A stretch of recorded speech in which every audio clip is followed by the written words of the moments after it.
Hello friends, welcome back to my channel English लो। मैं हूं वरुण और इस वीडियो में मैं आपको बताऊंगा कुछ सेंटेंसेस एक वेब सीरीज़ के जिसका नाम है 13 रीजंस वाई। इसका मैं पहले भी एक वीडियो बना चुका हूं और उसमें आपका बहुत सारा प्यार मिला। इसी की वजह से मैंने इसका सेकंड पार्ट बनाया है। आप ही लोगों ने कहा था कि इस तरह के वीडियो आपको और चाहिए, तो आगे भी हम इस तरह के वीडियो बनाते रहेंगे और भी वेब सीरीज़ और टीवी सीरियल्स और स्पीच वगैरह के। तो अगर अभी तक आपने चैनल को सब्सक्राइब नहीं किया है तो चैनल को सब्सक्राइब ज़रूर कर दीजिएगा और बेल नोटिफिकेशन आइकन को ज़रूर दबा दीजिएगा, क्योंकि जितने भी वीडियो आपको मिलेंगे नए नए वो आपको नोटिफिकेशन में आते रहेंगे, जिससे आप रोज़ नई इंग्लिश सीखते रहेंगे। So without any further edu let's dive into this video. अरे यार, मुंह मत बना, ऐसे एक्टिंग मत कर जैसे कि कुछ पता ही नहीं। ओह कम ऑन, डोंट प्ले डम। यहाँ डोंट प्ले डम का मतलब है कि ऐसी एक्टिंग मत करो कि जैसे कि तुम्हें कुछ पता ही नहीं। तो यहाँ पे प्ले का मतलब ऐसे खेलना होता है, यहाँ पे प्ले का मतलब है एक्ट करना, और डम का मतलब है जिसको कुछ पता नहीं होता। तो इसको आप ऐसे बोलेंगे, ओह कम ऑन, डोंट प्ले डम। क्या हम तुम्हें पागल लगते हैं या नासमझ लगते हैं? डू वी लुक डम? तो डम मतलब जिसको कुछ पता नहीं होता, जैसे हमने पिछले सेंटेंस में देखा। तो यहां पे आप बोल सकते हैं डू वी लुक डम। कम से कम तुम्हें यह बताना चाहिए कि तुम अकेले क्यों बैठे हो। You should at least explain why you are sitting alone. तो यहाँ पे एटलीस्ट का मतलब है कम से कम। जैसे कि किसी चीज में आप जोड़ सकते हैं, at least you should talk a bit more, मतलब कि तुम्हें थोड़ा सा, कम से कम थोड़ा सा और बात करना चाहिए। अलोन का मतलब अकेले बैठना। You should at least explain why you are sitting alone. हमने देखा कि तुम हमें घूर रहे थे और हम यह सोच रहे थे कि तुम हम में से किसे देख रहे हो। We saw you are staring at us and we wondered which one of us you were checking out. तो यहाँ पर स्टेयरिंग एट अस का मतलब होता है घूरना। स्टेयर करना मतलब घूरना। He is staring at her, वो उसे घूर रहा है। वंडर्ड का मतलब होता है जब आपको मतलब श्योरिटी ना हो, जैसे कि यहाँ पे जो बोल रहा है उसको श्योर नहीं है कि वो किसे देख रहा था।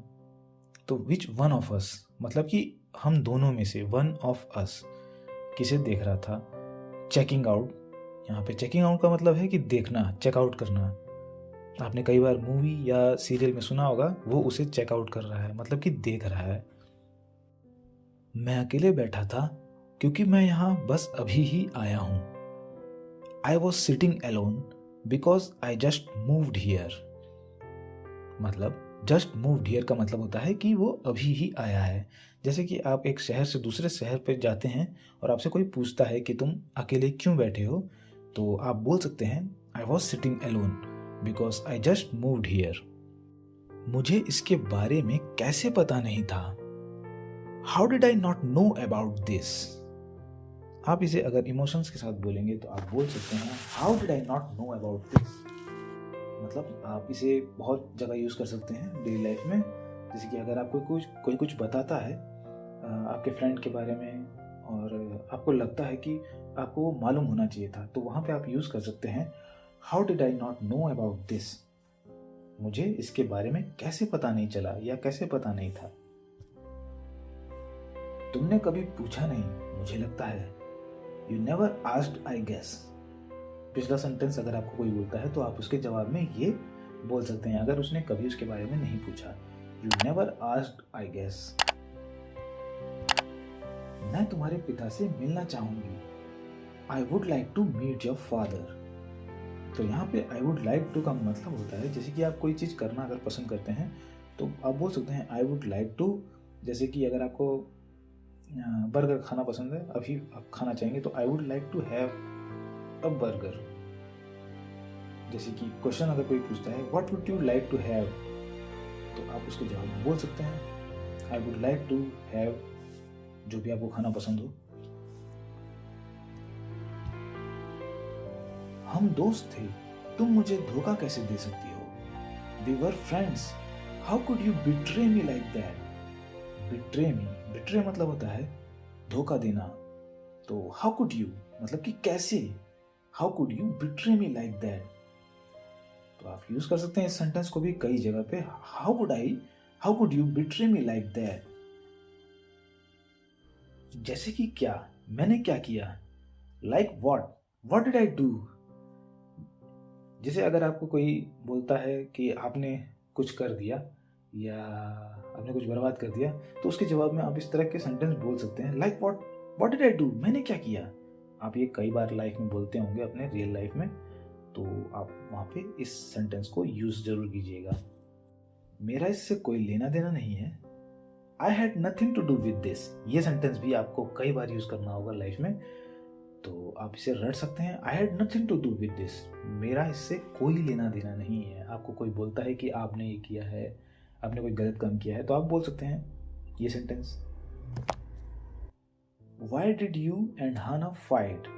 आई डोंट गेट इट। जब आपको कोई चीज़ समझ में नहीं आती है तो आप बोल सकते हैं मुझे समझ नहीं आ रहा है, मतलब आई डोंट गेट इट। क्या मैं तुमसे कुछ पूछ सकता हूँ? Can I ask you something? ये सेंटेंस भी बहुत बार यूज होने वाला है, इसको भी आप रट लीजिएगा जरूर। Can I ask you something बहुत इजी सेंटेंस है। बनो मत जैसे कि तुम कुछ जानती ही नहीं। Don't pretend you don't know anything. Pretend मतलब होता है अगर कोई एक्टिंग कर रहा है या मतलब जो वो है वो नहीं दिखा रहा है, तो जो वो नहीं है वो दिखा रहा है, तो उसको हम बोलेंगे डोंट प्रिटेंड, मतलब कि प्रिटेंड करना, कोई प्रिटेंड कर रहा है खाली। तो don't pretend you don't know anything. एक अच्छे दोस्त को खोना कभी भी आसान नहीं होता, खासकर जब आप पहले से ही समझ नहीं पा रहे हैं कि आपने उन्हें क्यों खो दिया।